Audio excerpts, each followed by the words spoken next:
Kaugoy. It is I, Manong Jaire. I'm with...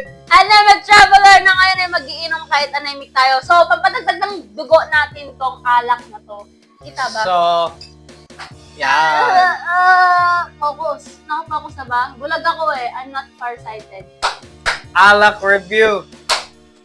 Welcome to Alak Review, mga Kaunggoy, the show where we taste and review and yun, alak, mga Kaunggoy.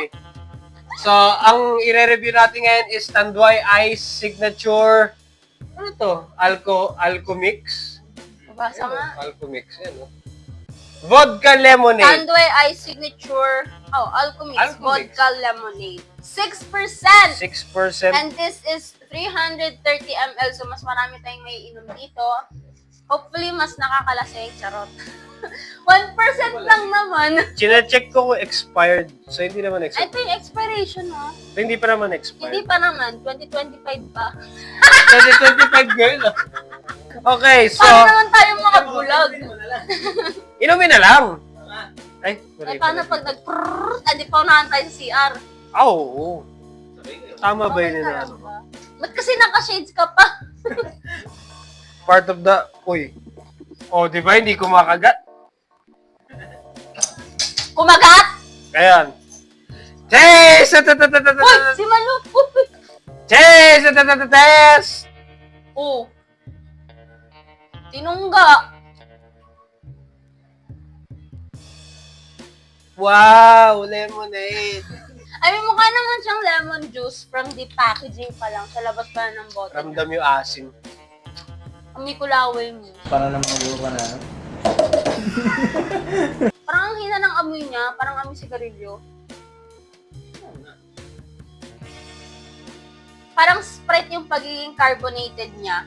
Pero yung lasa niya may halong lime. Pero may pait pa rin siya na aftertaste eh. Hindi, dahil sa vodka yun eh. Malakas ang vodka. Pero ako, natitikman ko yung lemon. So, matry. Pero hindi siya amoy alak or what. Konti lang.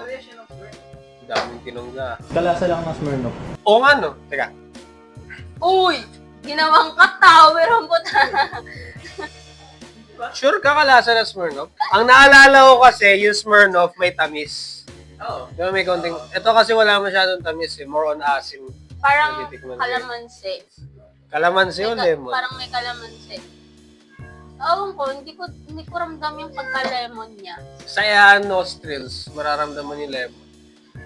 Yung asim ng lemon actually. Kasi yung lasa ng lemon, wala masyado. Pero yung asim ng lemon nandyan. Iba kasi yung level ng asim pag lemon ang ginamit kumpara sa kalamansi. Ang naiiwan sa dila yung lasa eh. Yung kalamansi kasi mahina yung asim niya eh. So, eto, kasi natitikman ko agad kung lemon eh. Yung asimness. Pero siguro pwede rin to sa mga katulad ng other video natin na pang mga oldies type of people. Or siguro yung mga mahilig sa parang mga beer. Sa mga beer people ko ito ma-recommend kasi yung mga ninong tsaka tito ko na nag-beer lagi. Mga ganito yung lasa na iniinom nila. Pag naghahalo sila, ganito yung lasa. Iisa lang. Ano yan? Uniform? Dinamay mo ba yung tito mo? Nananahimik. Wala siya sa video. Nananahimik yung tito mo. Parang nanonood siya. Anong alak review? Malagot ka sa kanya. Hi, Tito! Wala kami bisita. Birthday ko, ah. Okay lang, di naman siya pumupunta eh. Binash mo. Binash mo nga yung iniinom nila eh. Ang tanong, sino ba sa kanila? Marami sila. Nag-drop ba ako ng pangalan? Nasa bagay. Kahit patulpo niyo pa ako, wala naman akong pinakitang muka, picture, evidence na sa kanya nagpapatunay. Wala! Sinabi ko lang, mga tito ninong ko. Sino yung mga na yon? Jollibee, anong masasabi mo? Nakangiti pa rin naman siya, so siguro Tuntua masaya siya. Oh. Kaya nga jolly. Ano Sadi B? Kaya nga jolly. Eh, paano nga yung kapatid niya? Nakangiti si nga siya kasi jolly. So, paano pag nakabalik ka daw, hindi na siya jolly? Oh, Sadi B. Oh, ayan. So, recommended sa mga malalakas uminom, no? Wow! Hindi. So, mahina ako. Hindi naman. Mas Hindi malakas ka naman. nga sa akin eh. We. 6 per...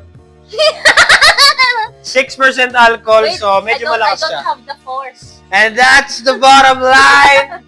Because Manong Jaira said so. Lasing na daw ako. Kita sa mata. Shot! Face! Teka, ibang...